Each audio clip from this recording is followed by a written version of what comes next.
Tuanze kuangazia katika soka letu. Tuanze na kikosi cha Young Africans ambapo imemtangaza raia wa Afrika Kusini Mangoba Mkithi kuwa kocha mkuu mpya. Kikosi hicho kukinoa kikosi cha Young Africans akirithi mikoba ya kocha Pedro Goncalves ambaye aliondoka ndani ya kikosi hicho, na baadaye kikosi cha Young Africans nafasi ya kocha mkuu ikikaimiwa na Abdihamid Molin pamoja na Patrick Mabedi. Taarifa ya Young Africans imeonyesha kwamba kocha huyo ambaye amewahi kukinoa kikosi cha Mamelodi Sundowns aka Brazilians alipata umaarufu alipokiongoza kikosi cha Golden Arrows na kushinda taji la MTN 8 kabla kujiunga na Mamelodi Sundowns, lakini pia amepita ndani ya kikosi cha Amazulu pamoja na Chippa United. Kinga mkono kocha Mangoba Mkithi kidogo make utamkwaji jina lake lazima kufanya wanasema wasandawe pamoja na wahazabe lakini hivyo hivyo tutafika. Ni kocha ambaye alijipambanua Mamelodi wakati ambapo walikuwa ni makocha wawili mpaka watatu, tunaita co-coaches. Alikopo yeye na Lulani, alikopo yeye Lulani na Steve Komfela ndani ya Mamelodi Sundowns.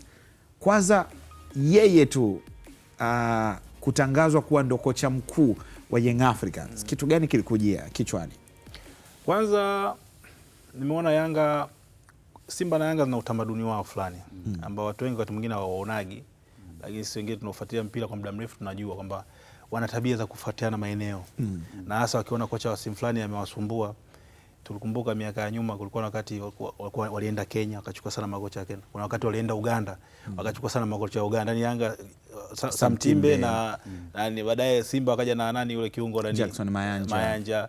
Unaona kwa hiyo ni kataunu fulani. Moses Basena pia. Yaani baadaye wakaenda Serbia wakachukua sana makocha Serbia na Ulaya Mashariki.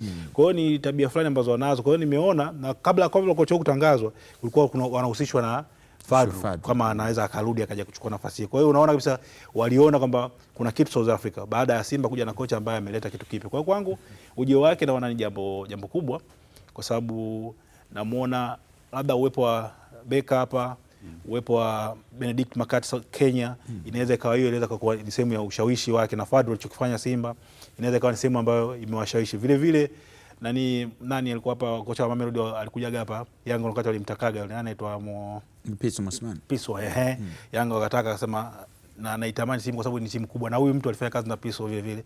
Kwa hiyo nadhani inawezekana yeye akawa na ushawishi kumwambia bwana pale kuna timu nzuri na mashabiki, kwa sababu Piso alivyokuja hapa alifurahia sana ile parade alikutaga hapa Yanga wametoka kuchukua ubingwa ile. Akafurahia sana, hii kitu ni kizuri sana. Kwa hiyo nadhani kwake ujio wake nadhani ni muendelezo ule wa Afrika Kusini kuja Tanzania, na wao wana maisha wanajua Tanzania historical wanaijua. Kwa hiyo nadhani kwangu ni kocha mzuri ambaye naamini kabisa kama atatulia na kupewa nafasi anaweza kuwabadilisha Yanga kwenye kitu ambacho anakitafuta. Kwa sababu Yanga changamoto yao sio ligi kuu saizi. Hata mimi siwaeki katika kugombania ligi kuu. Na nili wakati ambapo kocha Mangoba anatangazwa alikuwa katika uchambuzi wa michuano finali za kombe la dunia. Yule mtangazaji nadhani baadaye ni kituo cha SABC cha Afrika Kusini akamwambia kwamba changamoto mpya ambayo umeipata, akasema nafikiri ni kwa jinsi gani timu inaweza ikafanya vizuri katika mafanikio ya Afrika. Yes, na ndio changamoto kubwa Yanga. Nadhani ndio hasa Yanga wamemchukua. Kwenye misimu hii Yanga wanafanya vizuri, lakini kwenye group stage bado hawajaenda. Ukiacha ile kufuzu mara moja kwa robo finali, wanahitaji kwenda zaidi hapo. Kwa hiyo nadhani huyu ni mtu sahihi kwa wanamleta ili awape watu wa moja ambao wanaisubiri kwa muda mrefu. Wanatamani na wengine nusu finali ikiwezekana wachukue na ubingwa. Kwa hiyo ndio malengo ya Yanga kwa sasa hivi. Kuchukua ubingwa sawa ni raha, kuchukua ubingwa wa ligi kuu, lakini au kumfunga Simba sawa inaweza ikawa ni raha, lakini vile vile jambo kubwa ni kuhakikisha kwamba Yanga inachukua ubingwa wa Champions League. Kwa sababu nadhani kwangu hilo ndo mtihani wake mkubwa ambao nataka tumuone nao. Hasa ukiangalia msimu uliopita Yanga haikufanya vizuri sana. Na ratiba CAF inaonekana itaanza muda si mrefu wa ligi ya mabingwa. Kwa hiyo nadhani kwangu ni mtu sahihi kuja akatengeneza timu yake. Kuna sehemu za mapungufu, kuna nini ya kuongeza. Nadhani na uongozi utakaa naye chini wakarekebisha hayo mapungufu yaliyopo. Safu ya ushambuliaji Yanga kuna watu walikuwa waongezeke, safu ya kiungo, kwenye safu ya ulinzi kuna sehemu kuna mashimo mawili matatu ambayo yanaonekana. Kiungo wa chini inawasumbua Duke, Damaro, yani hawana mtu ambaye anasema huyu akikaa pale anamaliza matatizo yote. Kwa hiyo nadhani kwa ujio wake sitoshangaa kuja kuona wachezaji wengine wa South Africa wakija hapo kucheza kama vile Simba Steve Barker alivyokuja na lakini Arusha Alikuwa ni Fadru kwanza. Fadru aliwaleta, yes. Kwa hiyo nadhani kwangu ni sehemu nyingine ya kuona kitu kingine kutoka soka kutoka Afrika Kusini inapokuja Tanzania na kuleta changamoto mpya. Domayo, ukiona coach ambaye ana profile kubwa, of course ni profile kubwa kidogo japo ni ile coaching ambayo alikuwa nayo Mamelodi Sundowns, kwa wachezaji inakuwaje, na hususan kwa timu kama kubwa kama Yanga ambayo wewe umecheza? Kwanza kabisa kwa mchezaji inakuwa ni jambo zuri. Ukiangalia coach akija mwenye profile kubwa, wakati mwingine inahamia pia kwenye wachezaji. Unajua kabisa unaamini yani mchezaji kwamba mimi ninafundishwa na kocha mzuri ambao kafanya makubwa zaidi. Kwa hiyo kwa mchezaji nakupa hali ya kupambana. Na mimi kitu kingine nilichopenda kwa sababu kaingia mwanzo wa msimu. Unajua wachezaji ikiwa mwanzo wa msimu mnakuwa mnamuelewa sana mwalimu. Kwa sababu gani? Mnakaa naye kwenye pre-season muda mrefu. Yaani vile vitu vyake vipya inakuwa rahisi kuvichukua. Kwa sababu gani? Mnakaa naye muda mrefu, kuna kipindi cha kujiandaa, kuna friend match. Yaani kuna baadhi ya tabia unaweza kumuelewa kocha ukiwa kwenye pre-season. Lakini kocha akija katikati inakuwa changamoto. Na uzuri kwamba mnakuwa kwenye camp moja, baadhi ya vitu ambavyo wanatakiwa push kwenye timu unaona ataviweka ili mradi kufanya vizuri. Kwa hiyo naona ni jambo zuri, na kwa mchezaji nakupa muda, yani unakuwa huru kwa sababu unakuwa unamuelewa vizuri mwalimu, na kile uwezo wako unakuwa rahisi kumuonyesha kwa sababu uko naye muda mrefu, na unaweza ukafanya vizuri zaidi kwenye mazoezi akakupa nafasi. Uzuri wa kuwa na kocha mpya, wote mnakuwa mna namba. Yaani yoyote akionyesha mazoezi ile anapata nafasi. Kwa hiyo ina maana ukionyesha vizuri anakupa nafasi na unaweza ukacheza kwenye mechi za mashindano. Domayo, kocha gani ambaye ulipokuwa Yanga umefundishwa na makocha wangapi ambao unasema kwamba huyu alikuja kwa ni top coach? Kwa upande wangu kuna kocha mmoja alikuwa Blunt. Elneny Blunt. Yes. Molanzi. Mwanzoni alikuwa yule kocha Saint Fit alikuwa alishinda, yule alishinda Kagame. Alishindaga Kagame. Yaani yule ndo ni kocha ambaye kama alitaka kunishusha hivi kwa sababu alikuwa ananiambia hizo mimi ndo basi simuelewi. Watu wanamwambia mchezaji wa timu ya taifa wanakwambia hamna. Yanga iko hapa, timu ya taifa iko hapa. Mimi simuelewi. Kwa hiyo yes, na nakumbuka kabla kwenda Yanga Kimpose na Shai kuniambiaga nenda kwenye timu ambayo unacheza ili nikuite timu ya taifa. Ukienda timu ambayo hautocheza siwezi kuita. Yaani nilivyoendaga Yanga Kimu aliniambia hivyo kwamba unaenda Yanga huwezi kucheza. Umeona kwa sababu timu kubwa ile. Na usipocheza unachuji, unachuji, kuna kina Nionzima, kina Nurdin Bakari walikuwepo kwenye kile. Sasa na nilivyoingia sasa ndo kocha akanielewa, nikakumbuka maneno ya Kimpose. Timu ya taifa ndo basi. Sasa ikaenda mwisho wa siku, unajua timu hizi kubwa kwa timu nyingine wanafukuza kocha muda wote. Alifukuzwa baada ya mechi ya Mtibwa 3-0. Alilalamikia walilala kwenye guest hawa. Na yule kocha, yani sijaiko, yani kocha kwanza anasema wachezaji balaa. Yani timu ikifanya vibaya kuna wale makocha ambao wanaweza kubalance kwamba kuprotect team kwa bwana timu imefanya vibaya kwa sababu 1 2 3 labda tujaweke hivi, lakini yeye anaingia moja kwa moja mchezaji fulani anaweka tu viduko. Alikuwa anamtaja sana Banuzi. Banuzi ndio wote anaweka tu nywele magoli ya fungi na Banuzi alikuwa ametoka kumpatia Kagame akawa anamsema. Kwa hiyo mwisho wa siku viongozi wakaona kama huyu ngoja tumweke pembeni. Sasa ndo wakaja huyo kocha mpya. Yes, nakumbuka mechi ya kwanza alikuwa akapewa mechi dhidi ya Simba. Mechi ya kwanza kabisa alikuwa anasimamia nani yule? Minzilo. Kipindi kocha bado hajaja. Unajua wakishafukuza kocha unakuwa na msaidizi. Kwa hiyo akanipa nafasi. Kwa hiyo alivyonipa nafasi, kocha siku hiyo anakuja, ndo siku ya kwanza anakuja, alafu mimi ndo niko uwanjani. Kwa hiyo kwangu rahisi kwenda na wale ambao waloanza. Kwa hiyo mwisho wa siku nikawa naendelea kucheza na nikawa naitwa timu ya taifa. Kwa hiyo ni kocha ambao kwanza anaweza nikasema kama alininyanyua fulani. Elneny Blunt. Nakumbuka mechi yake ya kwanza Elneny Blunt ilikuwa ni mechi ya Simba na Yanga. Mechi ambayo ilikuwa 1-1. Sasa ile mechi mimi niliingia sabu. Yaani walianza wengine. Yaani ndo nakwambia ni timu hizi kubwa. Ukiperform Simba na yani mechi big match. Yaani uhakika. Umetoboa. Nakumbuka ile mechi tushafungwa moja. Ya Mrikiemba ilipigwa pasi hivi kocha Blunt, afu mimi nikaingia sabu. Nilivyoingia sabu ndo tukachomoa 1-1. Banuzi. Yes, baada ya sasa penalty. Baada ya kuingia sasa ile ndo sasa watu sasa unajua. Simba na Yanga unajua. Alipoingia Domayo tu ngoma imerudi. Kwa sasa jina likawa kubwa na hapo sasa nikaendelea muendelezo wa kucheza kwa sababu kocha mpya na akanipa big match kama ile na nimeonyesha. Kwa hiyo ikawa mwanzo mzuri. Sawa, hiyo kwa tunagusia hapo kidogo, lakini tuangazie kuhusiana na mafanikio ya kocha Mankoba katika maisha yake ya soka katika kikosi cha Mamelodi Sundowns aka Brazilians Masandawana.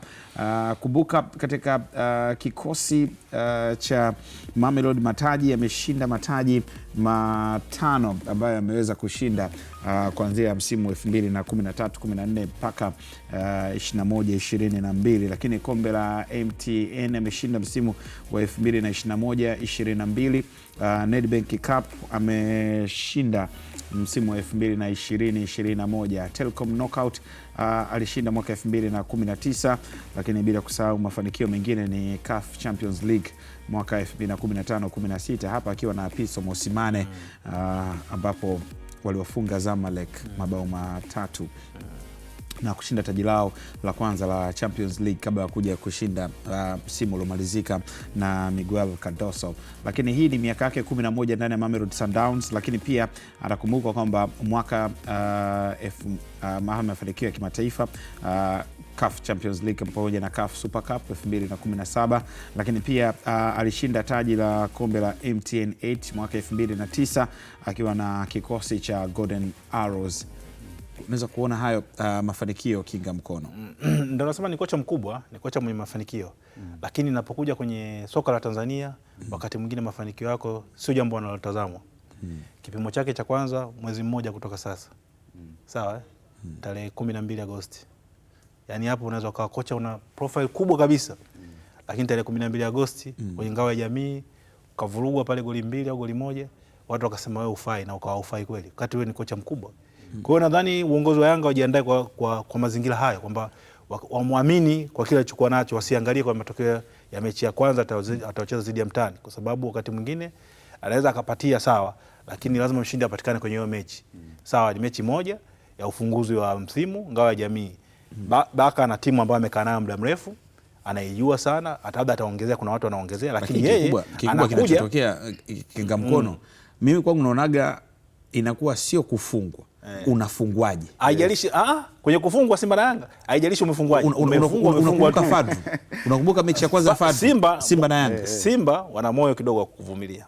Yaani kitu ambacho Simba wanacho kidogo, wanaweza kukuvumilia ukipigwa. Ndio maana Fadlu kapchezea vipigo mara 6 mfululizo, sio mara 5. Lakini bado Simba waliendelea kumvumilia. Kwa Romain Folz ilikuwaje? Walishinda mechi ya hii ya ngao, lakini mwisho wa siku wa mashabiki wakasema hatuchezi vizuri. Romain Folz alikuwa na kitu kingine nyuma yake. Yaani kulikuwa na siasa nyingine nyuma ya Romain Folz. Ndio maana umeona kwa Fadlu.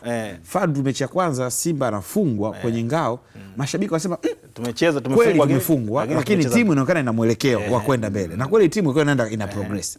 Lakini uzuri wa washabiki unajua wanaona.